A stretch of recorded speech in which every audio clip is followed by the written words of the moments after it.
The launch team was ready to go. This is Atlas Mission Control live from Cape Canaveral, making final preparations for liftoff.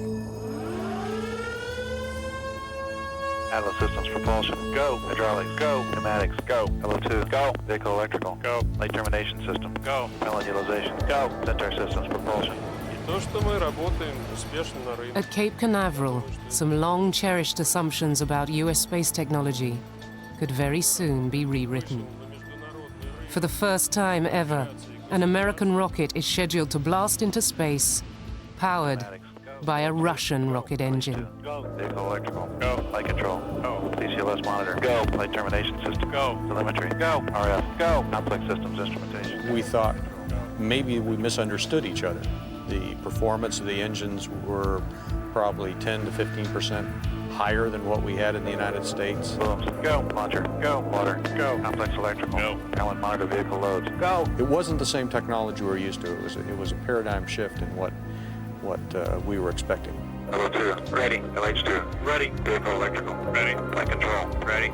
Atlas Systems propulsion, ready. Hydraulics, ready. LO2, ready. Vehicle electrical, ready. This is Atlas Mission Control at T-minus 5, 4, 3, 2.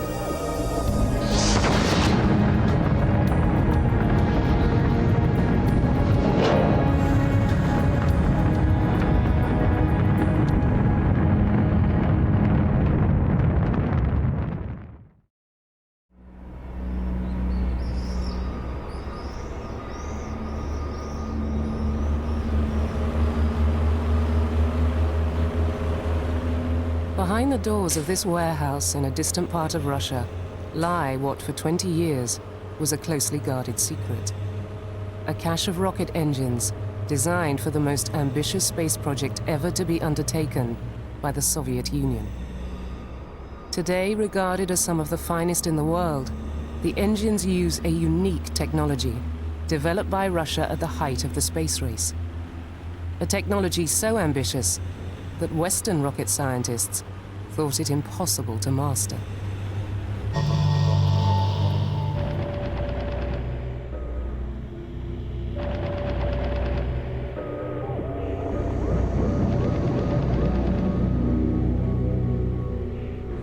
The Russians were very secretive at that time, and although they said they were doing something, they did not tell us what they were doing, and in fact it took a great deal of intelligence gathering to really understand what their direction was. The really important things were having good, clear pictures of what they were building.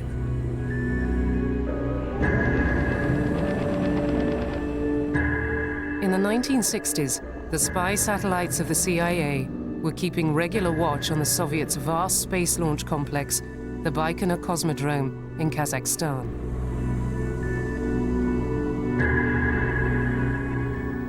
In March, April '63, we saw at least some initial what would be called stakes in the grounds for surveyors and stuff like that in the area that was undeveloped on the Baikonur Cosmodrome.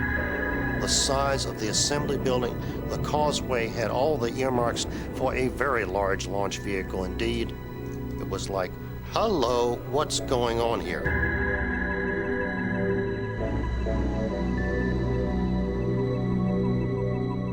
The satellite images clearly showed the construction of a new causeway leading up to two huge launch pads side by side.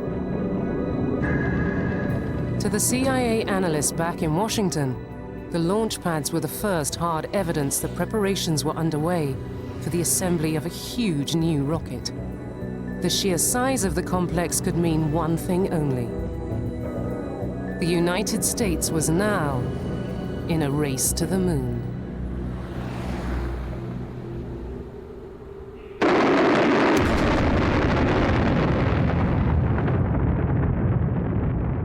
In the beginning of the 60s, the Russians were far ahead of us. They had better rocket engines, so with that rocket power, they were able to do lots of things that we were simply unable to do. It was a wonderful period for them.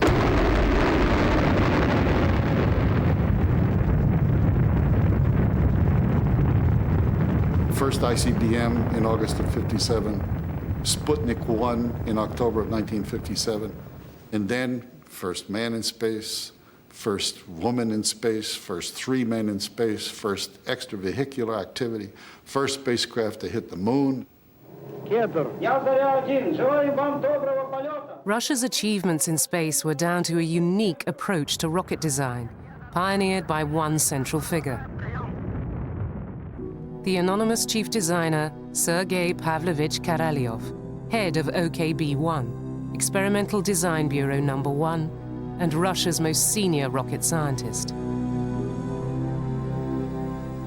He was very much the dominant figure in the Russian space program. There's simply no counterpart, for example, in the US program. He had responsibility not only for the beginning years, the Sputniks, the manned program, communication satellites, spy satellites, planetary spacecraft. There's no American who had that kind of responsibility. You'd have to equate his work with 15 aerospace companies and about 4 or 5 NASA centers. Very, very much the dominant figure. His identity a state secret. As chief designer, Korolyov was the most powerful figure in the elite core of the Soviet Space Design Bureau, reporting directly to the Kremlin. Korolyov was the key figure behind Russia's unique approach to rocket design, a pragmatic, hardware-based philosophy in which important design questions were only resolved after full test flights.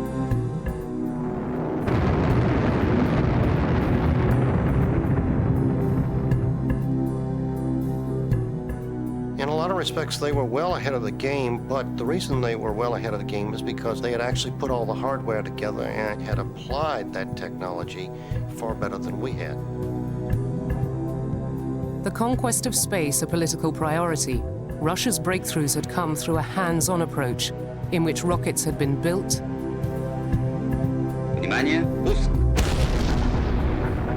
flown, and improved.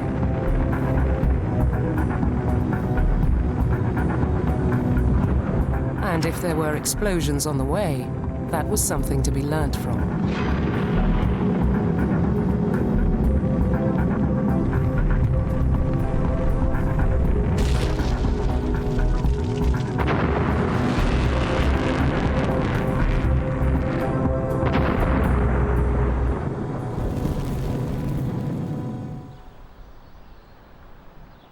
From his headquarters at OKB-1 in the suburbs of Moscow, Korolyov started work on a manned lunar mission, with that same experimental, hardware-based design philosophy.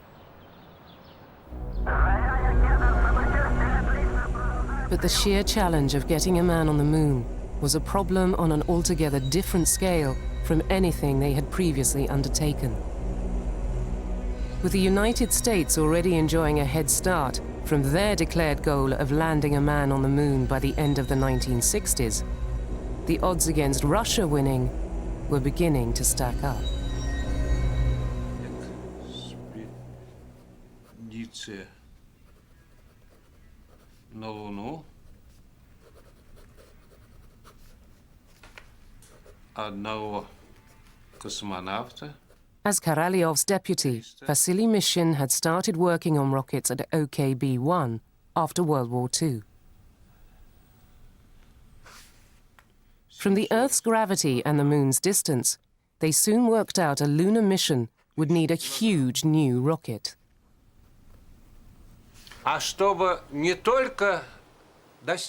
In order not just to get to the moon, but to land on the moon and to bring back an expedition consisting of at least one person, for that you need to put 100 tons into the Earth's orbit. And that means you need to have a rocket which has a starting weight in the region of 2,000 tons.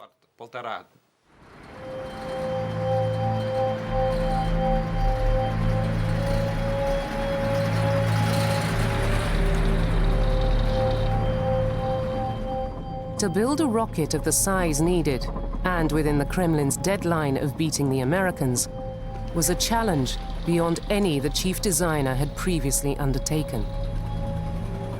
Korolyov quickly realized they would need new, vastly more powerful engines for the huge new rocket. But Korolyov did not see eye to eye with his usual manufacturer on the kind of engines the new rocket would need. He had no choice but to find an alternative supplier.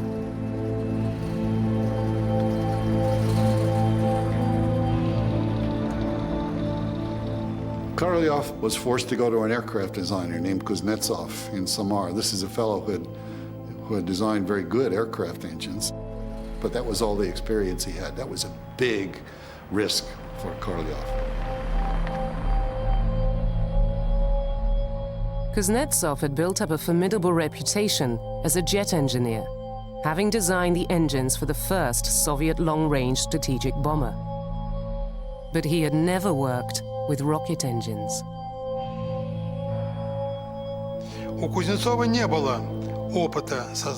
Kuznetsov did not have any experience in building liquid propellant engines, but when he looked at their configuration, he saw that liquid propellant engines, rocket engines, did not pose any more problems than aircraft engines, and realized that this challenge could be solved. Valentin Anisimov had worked under Kuznetsov on jet engine design, but when the chance came in 1962 to apply his skills to rocket engineering, he seized it.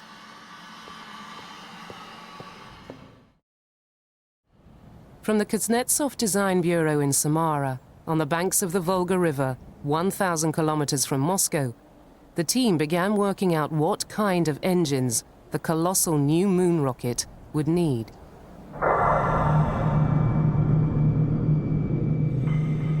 The basic design of rocket engines is simple. Oxygen and fuel are pumped separately at very high pressures into the beating heart of the engine, the combustion chamber, where they are ignited, propelling the rocket forwards. The higher the combustion chamber pressure, the higher the performance of the engine. Those very high pressures are built up by pumps, driven by a gas turbine fired from the preburner, a mini combustion chamber that draws off part of the oxygen and fuel supply.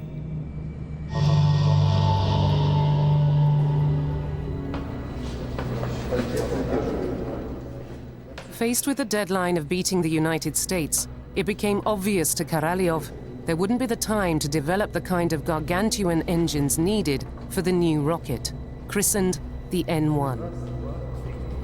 With Russia lacking the kind of industrial infrastructure of the Americans, there would only be time to make small but highly efficient engines for the N1 rocket, a total of 30 for the rocket's first stage.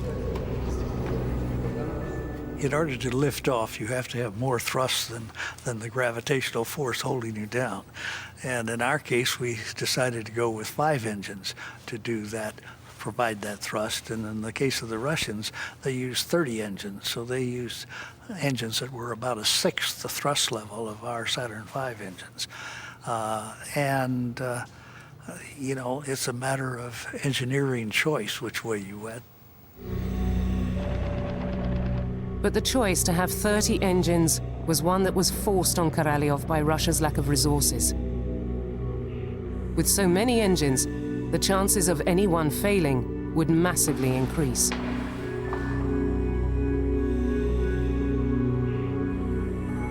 To overcome those huge odds and achieve the efficiency and performance Korolyov demanded, the engine designers would have to crack a problem that had always been shied away from as too difficult and too dangerous. At that time, all American and Russian rocket engines worked using an open cycle, in which the exhaust products from the pre-burner that drives the pumps are dumped over the side. A simple but wasteful design. But for the high-performance engines Korolyov demanded, that inefficiency was unacceptable. Russia's engine designers would have no choice but to take an untried and highly risky step. They would have to close the cycle and find a way of safely channeling the exhaust products from the pre-burner back into the combustion chamber to be refired. A potentially explosive process, but one that can boost the lifting power of the rocket by 25%. Closed-cycle engines require a much better understanding of the combustion process and a much better control of all of the stages in that combustion process.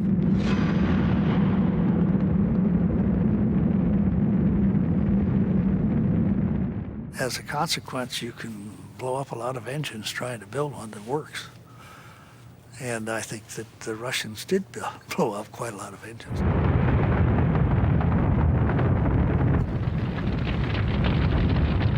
Mastering the new closed-cycle technology with their experimental test-based approach would take time.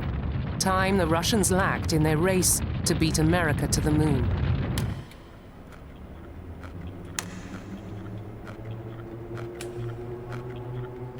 Not everything went badly. The Bureau's experience with jet engines gave it a lateral and innovative approach to rocket engine development. The Kuznetsov team realized there were strong similarities between the turbopump assemblies in jet engines and rocket motors. In the construction of both airplane engines and rocket engines, there is a battle to keep the weight down. In our design, the booster pumps are inside the main pumps.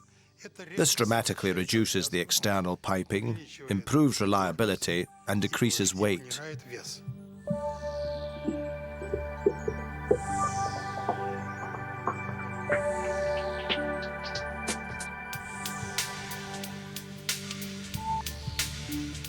The compactness of the engine was both original and highly elegant. Well, this design was really a radical design for the early 1960s. Whenever you're designing engines, you want to make it as simple as you can with the minimum amount of parts. So the Russians have typically chosen the single shaft type design for the turbo machinery, which really simplifies and adds to its efficiency and performance. By 1966, with the key technical challenges behind closing the cycle resolved, the highly efficient engine the chief designer had asked for was within sight.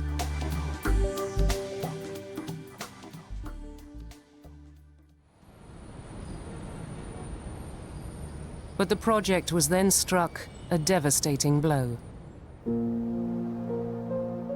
During routine surgery in January 1966, Korolyov died. The one figure with the authority and vision to galvanize the system behind the goal of beating the Americans had gone. As the N-1 rocket finally started to make its way out to the pad at the Cosmodrome, the odds stacking up against Russia in the race to the moon looked formidable.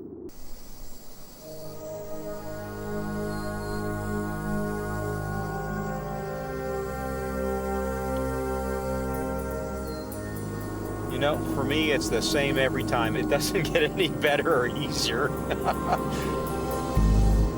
This one is a little more tense because it's a maiden voyage, but yeah, it doesn't get any easier.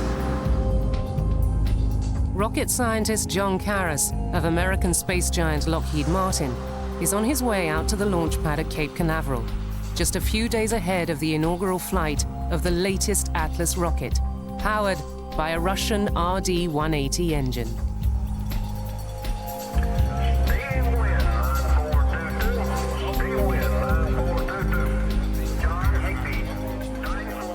Twice the size of the NK-33, the new RD-180 takes Russian closed-cycle technology to new limits of performance, offering thrust levels almost 5 times those of a jumbo jet. If the launch goes as planned, the RD-180 will enter the history books as the first Russian booster engine to power an American rocket and its communication satellite payload into orbit. We're working a couple small items this morning, really one item. So we're doing final checks and we're closing things out. In about an hour from now, we'll be actually buttoned up for launch. and we really won't do anything the rest of today, Friday, Saturday, or Sunday, and we'll come in and power up on Monday and go for launch.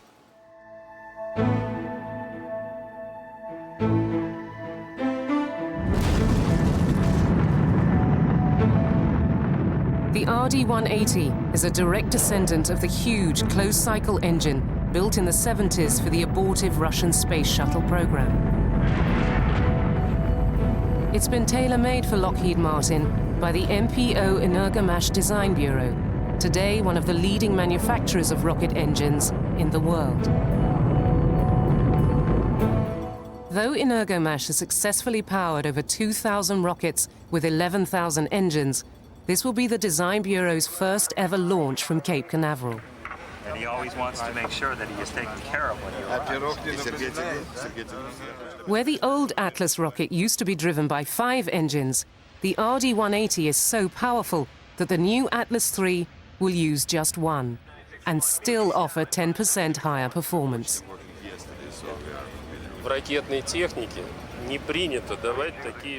In rocket science, it's not done to make forecasts about the launch. As the saying goes, you have to knock on wood. For this remarkable marriage of Russian engine and American rocket to have even reached the launch pad is only the result of a long and sometimes difficult collaboration between these two Cold War rivals. Bob Ford was one of the first people to assess Energomash's technology in the early 1990s. Our initial impressions was that we were being fed a line of something as a come-on, and we couldn't understand how they could be getting the type of parameters they were talking about. They were talking about chamber pressure inside the engine that were higher than anything that we had in the United States. The chamber pressures being claimed for the engine were above those found in the American space shuttle and outclassed standard rocket motors by a factor of 4 to 1. We thought maybe we misunderstood each other. We were being told things that we couldn't validate against our own experience, and we had to go off and check, because it just didn't. It wasn't the same technology we were used to. It was a paradigm shift in what we were expecting.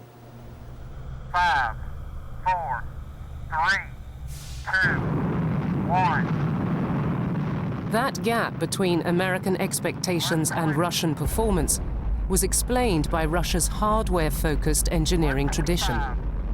Building on the technology first developed for the NK-33, the RD-180 uses a high-performance closed cycle that had been rejected as too risky by engineers in the United States. All right, PC, we got a normal end-of-line cutoff. The engine design itself was a departure from what the Americans would do for an engine design. All the oxygen inside the engine actually flows through the preburner, what actually drives the turbine. The oxygen-rich closed cycle would mean far higher combustion chamber pressures, but it was not without risks. The hot oxygen gas coming from the preburner is so flammable that even the metal engine itself can catch fire and explode. If you had an ignition source, you could, and we've seen it on some engines, actually just burn the engine up. The aftermath is something to see. It looks like you've seen large castings that probably are 3 inches thick, literally melt like candle wax.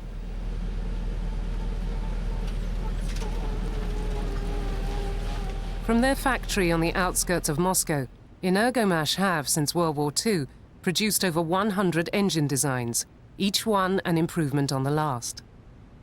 By incremental development, they succeeded in mastering a combustion cycle that, because it was oxygen-rich, had been rejected as just too dangerous by rocket scientists in the United States.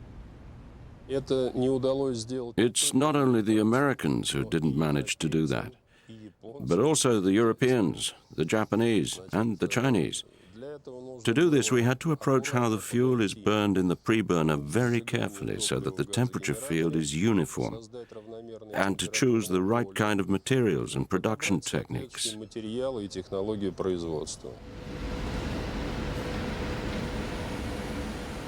Energomash had found a way of using the closed cycle to take chamber pressures to new limits while protecting the inside of the motor from the greater risks of fire. A whole new class of high-temperature resistant stainless steels, unseen in the West, was invented to cope with a hazardous oxygen-rich environment. With that kind of technology, Lockheed Martin's skepticism evaporated. It was very easy to persuade them. We said, here's the engine, here it is in the production unit, here it is at the test center, and now we're going to test it. Look at the data. What better way to present it than with a concrete test of a specific iron engine, to be persuaded that it works, and works reliably. Lighthouse monitor, telemetry, channel 2. Roger. Attention on complex 36A. There'll be loud venting on the east side of APAD ramp. I say again, loud venting. At Cape Canaveral, the ground controllers have started their final checks. Clearance around the C-band and S-band antennas. Today, the RD-180 engine offers performance and reliability beyond anything achieved in the United States, with its billions of dollars of investment in space technology. Exposure to Russian design philosophy has forced American technology giant Lockheed Martin to question some of its own most cherished working methods. Clear back, except for the green team. The Russians design engineers design the engine.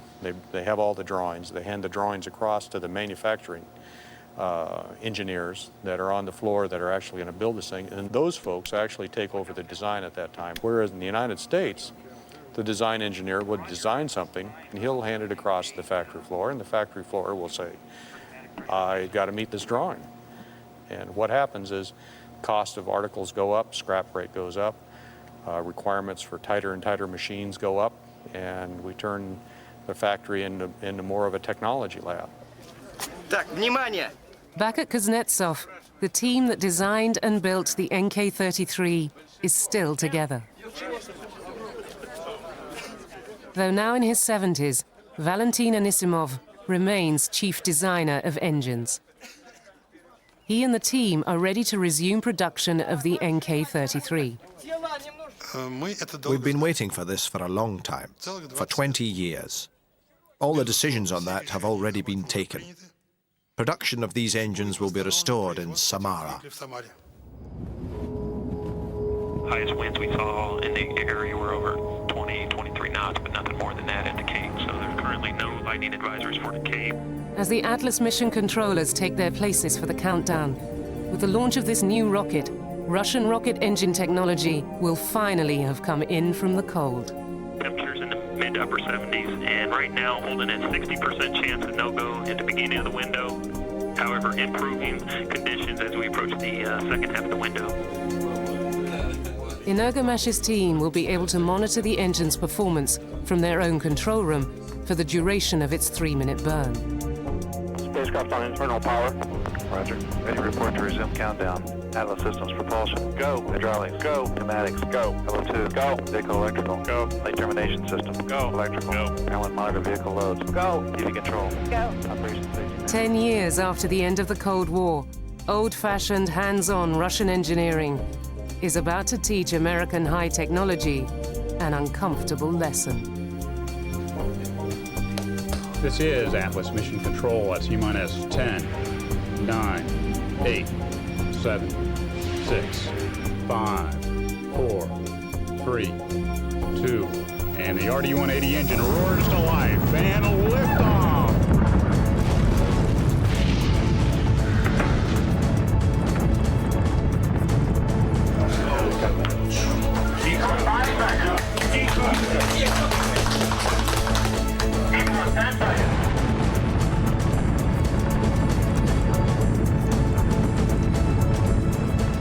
The idea that the technology in the United States was not equal or superior to the Russians was a very hard pill for a lot of people to swallow. It was very difficult to tell somebody in the government that all this money that they've put into it, really, there was still a technology edge over in Russia over what we had here.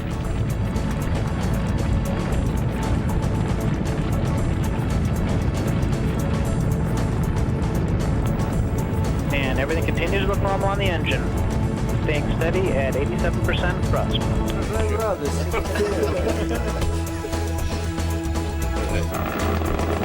Engine parameters continue to look good.